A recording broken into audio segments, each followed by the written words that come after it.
A Tall and Small Collection, Season 2, Chapter 35, and Everyone Needs a Little Hero, Chapter 23, Saving Our Hero, Part 2. This was bad. This was really bad. There were so many questions, and yet none of them mattered more than the overwhelming declaration that Hero Rafters had just been seen and captured by a human. Ray's Pinch, a borrower in the community, had seen the whole interaction. He had been watching this apartment for the past few days, borrowing as furniture and boxes were moved out. He loved when humans moved. They could misplace practically anything and blame it on the move instead of the borrowing community. He managed to grab an entire box worth of straight pins from the mason jar, as well as a couple of popsicle sticks. From the pantry, he snagged 5 borrower-sized bags each of chips, dried fruit, and some of the dried goods like rice and sugar packages.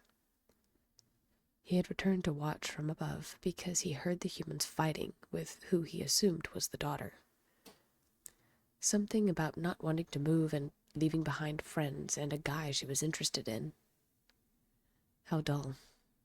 The struggles of humans. They get to bring everything with them in luxury, and she's worried about leaving friends behind. Just make new ones. Borrowers did it all of the time. He watched in horror from the top trim piece as Hero Rafters, son of Casper and Prim Rafters, boldly walked out onto the desk and made eye contact with a human. Rays didn't know who this Austin boy was, but what he saw next was more bone-chilling than the thought that someone had mentioned the existence of borrowers to another human. He watched as Ray, the boy rumored to be one of the human pets, to a human known as Ashlynn, managed to get Hero free from his trap in the mason jar. Alas, it did not last. Rays watched the boys vanish under the desk and then saw the human girl drag out Hero once again. Her finger was bleeding profusely as she held Hero aloft. "That little rat," she said, as she cursed under her breath and began sucking on her wound like some kind of monster. "And you better not try that little stunt again." Rays heard Hero shout in pain as, with horror, Rays heard him speak. No, please, I don't know why you're doing this, but you don't have to. Please, we could be friends." "Oh, we're going to be friends, all right. You get to be my live-in friend, and you're coming with me," said the girl, as she opened the top drawer of her bedside table, dumped the contents onto her bed, and shoved Hero inside. No, please," pleaded Hero as the girl snapped the drawer shut. Rays immediately ran for the Rafters' home. He needed to tell them what he just saw. They needed to know. This wasn't good. This really wasn't good. Soren darted quickly through the walls and across beams until he reached the massive elevator shaft. He didn't have time to wait. After listening to Ray recount what happened to Hero, there wasn't much time left. Soren practically leapt down each set of stairs as he delved down further into the community. He swore he could feel their eyes on him as he passed. There was little doubt the borrowers who attacked him had spread the rumor that he, as well as his family, were human pets. Pathetic. He understood their fear, but couldn't they put together that if something were going to happen to them by Ashlynn's hands, that it would have already happened? Wouldn't he have already told Ashlynn where to find them? Wouldn't they already be captured, if that was his deal with her? Soren didn't have time to explain everything to them. He didn't want to try and convince an entire community to accept Ashlynn, despite how much it pained him. He was once like them, believing that humans would only seek personal gain if they were revealed. His mind would not be changed about most humans being dangerous. But it was hard to believe, after getting to know Ashlynn and Hero's tales about Sam and Eliza, that all humans were bad. Now, however, was not the time to argue with anyone that humans had the capacity to be good. Now was the time to tell the Rafters what happened and offer every ounce of help they could spare. Soren made his way through the walls and passageways until, finally, he arrived at the Rafters family door. The moment he did, however, he could feel something was off. He heard sobbing from the other side of the door, as well as some of the Rafters' children speaking loudly. A hollow feeling sank into Soren's middle as he reluctantly braced his fist and knocked on the door. It took a moment, but soon Soren heard stomping footsteps approach. The door was wrenched open to reveal the oldest Rafters' son, Atlas, looking angry and distraught. Soren could see the bitterness in his eyes.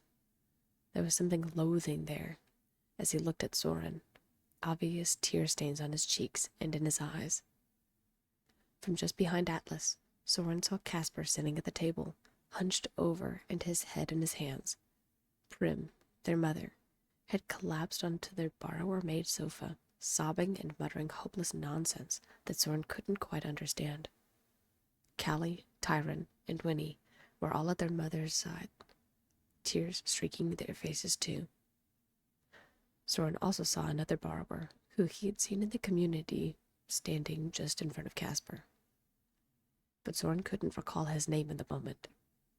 He had wild blonde hair that frayed out on either side of his head and made him look like he had been in a windstorm. His pale blue-green eyes were completely fear-stricken. He looked at Soren with apprehension before backing away a few steps. Soren didn't have time for this. He turned his attention to the eldest boy. Atlas, I know now is probably not a good time, but I need to speak to your father, said Soren briskly. Shoulders shaking with anger and fear, Atlas stood aside and let Soren pass. He shut the door forcefully behind Soren, trapping him in with the distraught sobs of the family. This was no time to feel out of place. This was the time to act, for Hero's sake. Casper, said Soren cautiously as he approached. You're here because of Hero? Asked Casper, his voice hoarse and strained. Because he was caught? Soren's fears were true. This other borrower, whoever he was, must have seen what happened and already told the Rafters what happened to Hero. I'm sorry, but Soren was interrupted by Casper suddenly leaping up, seizing the front of Soren's shirt, and charging forward until Soren slammed into the far wall. Soren grunted in pain as his chest and the back of his head were slammed into the hard wooden wall. The sudden aggression caught everyone in the room off guard, and everyone seemed to quiet despite their desire to continue crying. Sorry? You parade around as a human's pet and come here to say sorry? You and your family infected Hero with the idea that humans are safe, and now he's been captured, growled Casper. I knew we should have. With all due respect, sir, interrupted Soren boldly, daring not to grab onto Casper for fear that Casper was one wrong move away from pounding Soren into the ground. But my family didn't infect Hero with this idea. He came up with it on his own. We've been trying to tell him that humans are dangerous. Liar! Roared Casper, and pulled Soren off of the wall, only to slam him back into it. Soren dared not fight back, and merely tensed, trying to fight off the swirling in his head. Why would I lie about it? Grunted Soren, now feeling Casper twisting his shirt. It tightened against his throat. Hero came up with this idea himself. He's been talking to humans for a while now. He has humans he considers friends. Shut up! Casper shouted, as he forced his fist higher into Soren's throat. It's not true. If it's not true, then ask yourself why Hero walked out into the open when a human was in the room. Ask yourself if you know where he's been going when he says he's helping the community. Did you ask him who he was helping? Did you ask the other borrowers if they saw him around? Soren was starting to see stars swirl in his eyes. His vision was swimming and definitely trying to fade around the edges. He dared to struggle a little against the father's grip, which seemed to slacken ever so slightly before tightening again. You saying I don't know how to take care of my family? That I don't know what my own family is into? Demanded Casper. Soren swallowed dryly as his vision swirled again. Of course not. Casper, please. You have to believe me when I say we were trying to prevent Hero from meeting with his human friends. Ray was going with him on his helping the community campaign to keep him from going and talking to humans, said Soren in the most factual, level tone he could manage. His heart was starting to pound frantically in his chest, though, and every instinct was starting to flex, daring Soren to try and pry Casper's hands away from him. Sir, interrupted the new borrower, based on what I saw, it seems to make sense. Hero was the first up, and the other borrower, who I assume was Ray, managed to get him out of the jar. Ray was hiding and looked like he was trying to get Hero to come back. I don't want to side with the pet, but I am not a pet, spat Soren. And I'm not working for Ashlynn to capture other borrowers. I'm here to inform Casper that we, Ashlynn, and my whole family, are doing everything we can right now to get Hero back from that human. There was a stunned silence that followed Soren's statement. Soren swallowed again, and just as his vision was starting to darken around the edges, Casper relinquished his grip. Casper slumped to the ground, utterly defeated, and sucked in what Soren assumed was about to be a sob. My son, my youngest son, captured, talking to humans, muttered Casper. He turned his blue eyes onto Soren. You said he has humans who he thinks are friends? Soren, trying to keep himself from gasping for air, nodded and composed himself. Yes. Ashlynn knows one of them, a young boy about Ray and Hero's age. His name is Sam, and he is apparently one of the good humans, according to Ashlynn. Sam isn't the one who has Hero, though. It is apparently some girl who seems to be moving out today. Casper, looking hopeless, looked away from Soren and glanced backward at his family. In that moment, Soren knew exactly what Casper was feeling. Uncertain. It was the same look Soren knew he had when Brady, his stepfather, left him for dead as Soren was trapped in a mousetrap. It was the dread of the uncertain. It was the hopelessness he felt when he was completely alone, forced to endure whatever was going to happen next. Soren, taking in several more deep breaths, dared to lay a single hand on Casper's shoulder. We're working on a plan to get him back. Ashlynn is doing reconnaissance now, but we need help. We can't do this on our own, said Soren. Anyone who you can trust, we could use their help. If you wanted to help. We are working out a plan to get Hero back now. We're stronger together. Will you help us? Casper looked Soren deep into his hazel eyes. There was still a hint of distrust in his eyes, but it was understandable. Soren sighed. It would have been nice to have their help, but we can manage on our... Soren's thoughts were interrupted when Casper forced himself to his feet and nodded. I won't ask others to risk their lives, but I'm coming with you. I'm going to get my son back, said Casper. I'm coming too, said Atlas. Don't even think about stopping me, Dad. I should have paid more attention to Hero and his movements. He's my little brother. I'm helping. Me too, said Tyron. Same. Mom, I'm sorry, but I'm getting Hero back. And then I'm going to box his wooden ears for not listening to our warnings, said Callie. The family approached one another and embraced. Soren turned away, feeling like he was interrupting some kind of private moment between the family members, before they broke away and turned to face Soren. If you double-cross us, warned Casper. I know, and I'm not. Now, get everything you think you might need. We're going right now, said Soren. He watched as the family delved into their stores for hooks, lines, wires, blades, and a number of other tools that could possibly help. With everything prepped and ready, Prim gave her children another kiss on their foreheads before kissing her husband. Bring him back, she whimpered. Please, bring back our boy. I will, said Casper.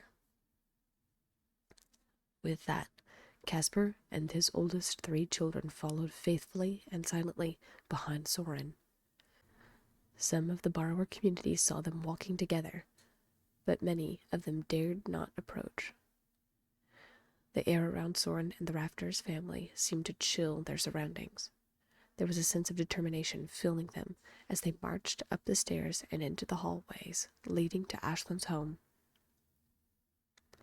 Soren hoped Ashlynn had some information for them because, if not, things were going to get messy fast. At the moment, Casper and his family were working with him. He didn't want to fracture their already fraying trust. How long would it last? More importantly, how were they going to get Hero back? Hero huddled in the back corner of the bedside table drawer. He felt completely sick, but he had already thrown up twice out of sheer panic and anxiety. What was happening? Why was this happening? He just wanted to help. Why wasn't the human listening? Why wouldn't she let him go? She refused to give any kind of explanation, only to say that this Austin guy had talked to her once or twice about why he made traps. He was keen to catch one and keep it for scientific purposes. The thought made Hero sick. The stories were true. He curled in on himself, tears pricking the corners of his eyes, as the sinking feeling of realizing the stories were true really sank into his mind. His mind was moving 1,000,000 miles a minute, and there was nowhere for those thoughts to go except to spiral over and over in his head. Hero looked at the seam of the drawer. He had already tried to pry himself out, and there was no way for him to open the drawer by running and throwing himself against the seam of the drawer. His bruised shoulder reminded him of that. He heard footsteps on the other side, and the muffled voices of the girl and another human voice. By the sound of it, and the way the girl called the woman Mom, it was easy for Hero to conclude this was the girl's mother. For a moment, he thought she was going to show him to her mother, but it sounded like they were preoccupied. Mom, I told you, I don't want to go. I'm staying right here, spat the girl. Lily, I can't change anything about it either. You are going to stay with your grandparents for a while your father and I move, said the woman. You mean finalize the divorce? It's what you really mean, right? I'm almost an adult. You can call it what it is, shouted Lily. What your father and I are going through is not the same. Now, start packing your things. You haven't even started. Corbin and Avon are almost finished already. You need to set a good example and get ready, scolded the mother. Oh, I need to be a good example. Want to talk, shot back Lily. The two of them continued to argue loudly, each accusing the other of not understanding. Hero hunkered down and drew his limbs in tight to his chest. Terror forced his heart to skip the next few beats as he held his breath. So, the girl is moving. That's why she wants to bring me with her? So she has someone to talk to? I can't leave. I don't want to leave. Hero felt fresh tears drip down his face as he buried his face into his arms. But not a lot came out.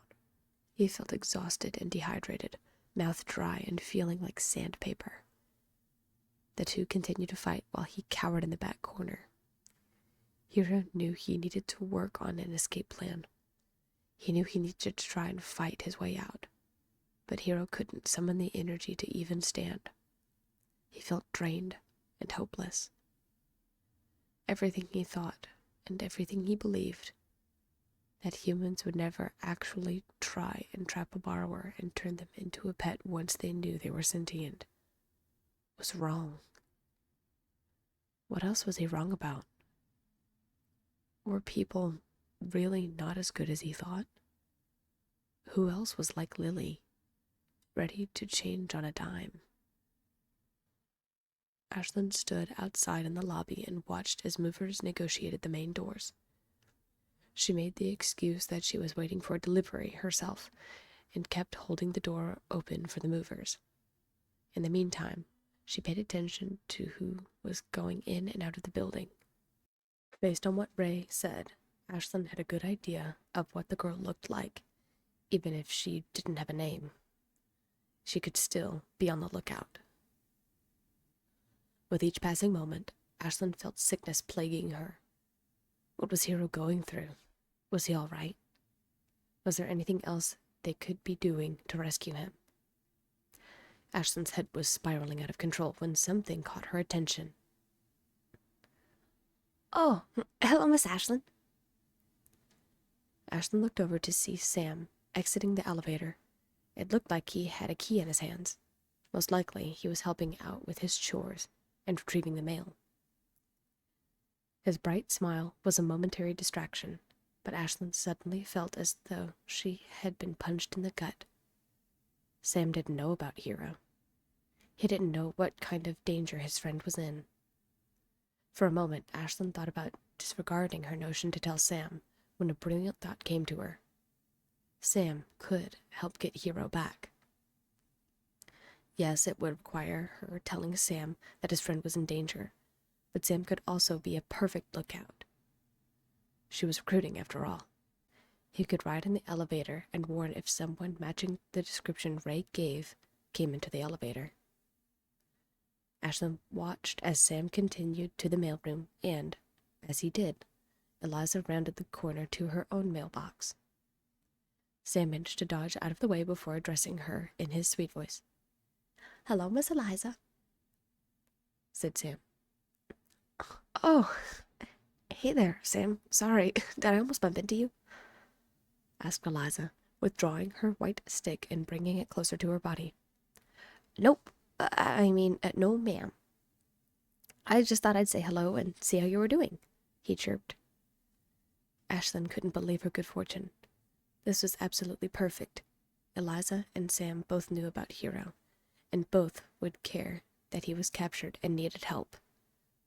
These were the two people who she needed to find and talk to. Fortune was on her side. Ashlynn hesitated just for a moment. Would the other borrowers approve? She doubted it. At least the community wouldn't approve. But they needed all the help they could get. And they, as humans, were the perfect distraction for other humans. Acting on pure instinct and impulse, Ashlynn abandoned her spot by the door and prayed that the person she was looking for wouldn't arrive at that precise moment. She approached Eliza and Sam, who were discussing the weather, and dared to approach the topic that she swore to secrecy. "Hey, Eliza. Hey, Sam," she said, hoping no one sensed her anxiousness. "Ashlynn, hey, seems like everyone is getting their mail at the same time today. How have you been?" asked Eliza. Sam gave a little wave and a smile to Ashlynn. Pretty great, until today, actually, Ashlynn replied, now keeping her voice low. She saw both Sam and Eliza's brows furrow in the exact same way. Oh, something wrong? Asked Eliza. Yeah, and I'm thinking you two could help, said Ashlynn, almost whispering. Ashlynn, why are you whispering? You're not in trouble, are you? Asked Eliza. Should I? Sam started, but Ashlynn shook her head. No, I need you both. Here, come over here to the mailroom, real quick, said Ashlynn. Curiously, the two of them stepped back into the mailroom. Sam a bit more hesitant than Eliza. Ashlynn pulled the door slightly shut before looking back at the two of them. Her heart was hammering out of her chest. She felt like she could barely breathe. There was no going back now. There was no time for doubts, and she had to trust she was doing the right thing. Okay, I'm going to cut to the chase, said Ashlynn quietly. I know you both know about Hero. Ashlynn's statement obviously took them both off guard. Eliza, looking stiff, tried to play it off. What Hero? She asked. Sam, looking nervous, kept glancing from Eliza to Ashlynn. It was clear he was trying to keep his word to Ashlynn that he wouldn't reveal what he knew about the hand-sized teenage boy. Eliza, we don't have time for this. Hero told me that he introduced himself to both of you some time ago. He's been helping other humans around in the building, and now he's in trouble, said Ashlynn. There was so much that needed to be said and explained. There was no time for it. Ashlynn felt her chest tightening with anxiety. This was the first time she talked to another person, a human, about knowing about the borrowers. You know about him? But what? How? Asked Eliza. She was obviously working through what Ashlynn said, almost as if she didn't believe that this kind of conversation was happening. Hero's in trouble? Asked Sam, now disregarding the previous bit of awkwardness and delving into the heart of the matter. What kind of trouble? Ashlynn was more than grateful that Sam was keeping them on track. Yes, he's been captured. There was a girl who saw him, and now she has him, explained Ashlynn. I'm working to get him back, but I can't do it alone. I need you two to help me, please. Wait, Ashlynn, slow down. How can we help? And how do you plan on getting him back? Can't you just ask the girl to let Hero go? Asked Eliza. I wish it were that easy, Ashlynn muttered. Apparently Hero tried to reason with her, but she wants to take him with her. She's moving out today and will most likely lie in order to keep him. Count me in, said Sam. If Hero's in trouble, I want to help. What can I do? Wait, how do you know this? Asked Eliza. Ashlynn gritted her teeth. She thought something like this might come up.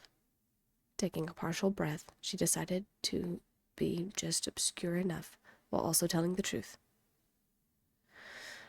Let's just say that Hero isn't alone, said Ashlynn. Now, please, will you help me? Help us get him back.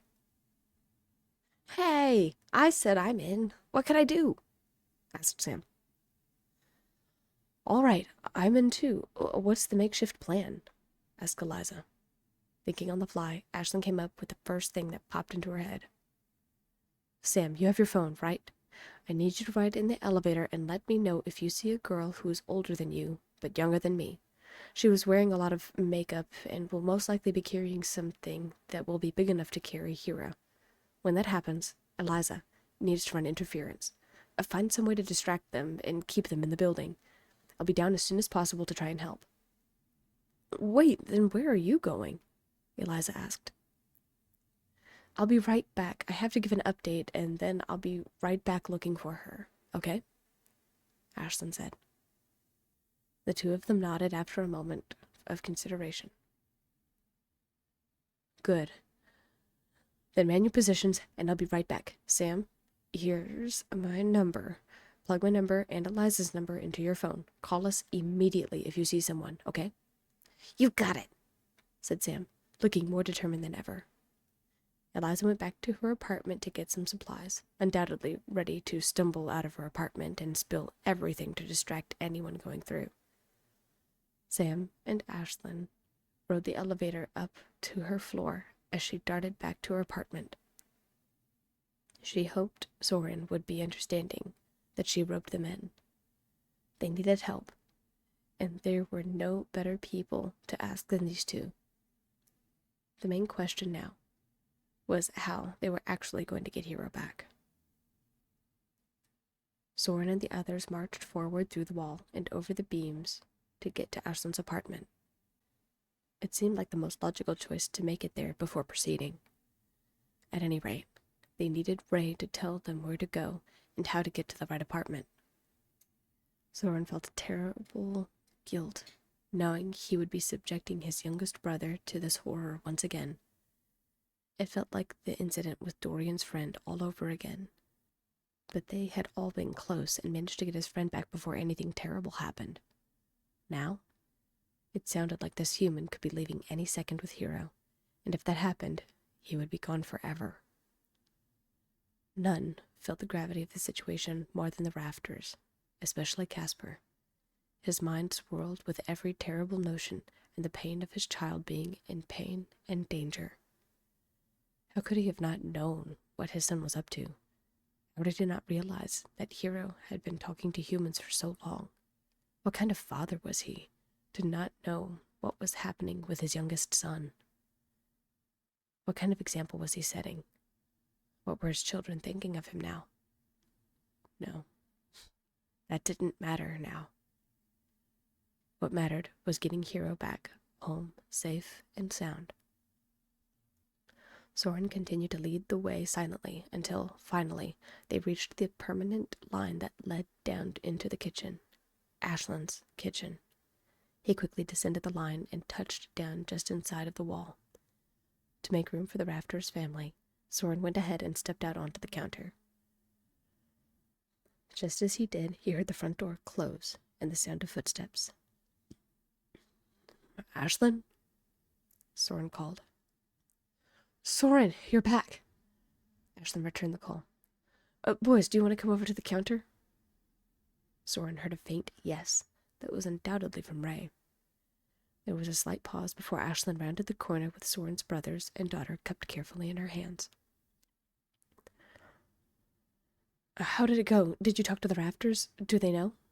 she asked as she set them down on the counter. Soren nodded before he started speaking. "Yes, and they knew as soon as I got there. Someone else told them. They saw the whole thing happen," muttered Soren. Ray's eyes widened, jaw slackening. They did?" he asked, shrinking in on himself, ever so slightly. He pulled his blanket over his shoulders a little tighter. "Yeah," said Soren. He glanced over his shoulder. Did he just see two of the Rafters' children duck behind the electrical cover? They decided to come and help get Hero back. Ashlynn and Soren made eye contact, hazel against blue-gray, and Ashlynn immediately knew what Soren meant.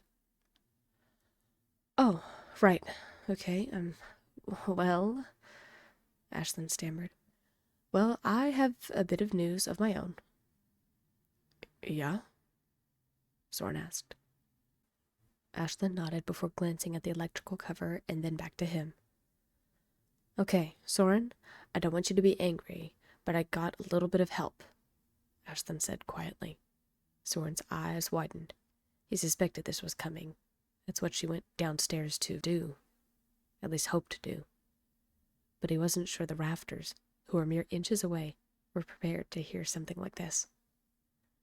Sadly, they would have to accept reality quickly if they were going to get Hero back. "Who?" asked Soren, glancing over his shoulder, hoping the Rafters weren't changing their minds and helping them to get their son, their brother, back. Eliza and Sam. I saw both of them when I was down there, and they are helping out right now. Eliza is preparing a distraction, and Sam is in the elevator, making sure no one matching the girl's description gets in. He's going to call if he sees her, Ashlynn explained. They were two of the humans who Hero was friends with, so it was easier to get them to help. Soren nodded slowly, only glancing back one more time to see if he could see any of the rafters. Then Ashlynn sighed and folded her arms. Okay, let's just cut to the chase, okay? She said. Soren felt his heart jump into his throat, and he was absolutely certain the Rafters family was on the verge of losing their minds with fear and anxiety. Ashlynn. No, Soren, we don't have any time to lose, stated Ashlynn. Look, I know you're scared. You're terrified what might happen to your son. You don't know what's going on right now with your brother. You have a million questions, but now is not the time to go over those. I'm not asking you to trust me blindly or saying you need to trust me outright. What I am saying is that I'm not trying to hurt anyone. I'm trying to help. I'm not the enemy. Right now, we need to work together to get Hero back. You can be angry at me later, when Hero's safe. The entire time, she was looking directly at the wall cover. There was complete silence in the home. Soren wondered if the Rafters had gone, left so they could handle the situation themselves. But they hadn't left. Casper and his children were on the other side of the electrical cover, absolutely petrified with fear. The human, Ashlynn, was talking directly to them. She revealed two of the humans' names who Hero had become friends with. Casper felt himself shaken to his core. Nothing like this had ever happened to him. Hearing it from a borrower, and then hearing it from a human, were two entirely different things. Still, Ashlynn was right. They didn't have time. Casper looked back at his children, who looked at him with the same reflected fear that was in his eyes. He looked back at the electrical cover. An entire world was just beyond the piece of plastic and drywall beside him. Humans in danger were mere feet away, but it didn't matter now. What mattered was, for the moment, working together and saving Hero. The human was right. Casper looked back at his family, hoping he was making the right decision. I know, said Casper as loudly as he dared. I've been watching all of you, and I know you're just trying to help. His children looked panicked that their father had spoken directly to the human, but none dared to raise their voices against him. He smiled at them in some wise way before turning his eyes back to the cover and the world beyond. Then, to everyone's astonishment, Casper stepped out from behind the cover and then stepped out onto the kitchen counter. Ashlynn's eyes widened as she stared at the older borrower, daring not to move. Please, said Casper. You've earned my trust. Now, help me save my son.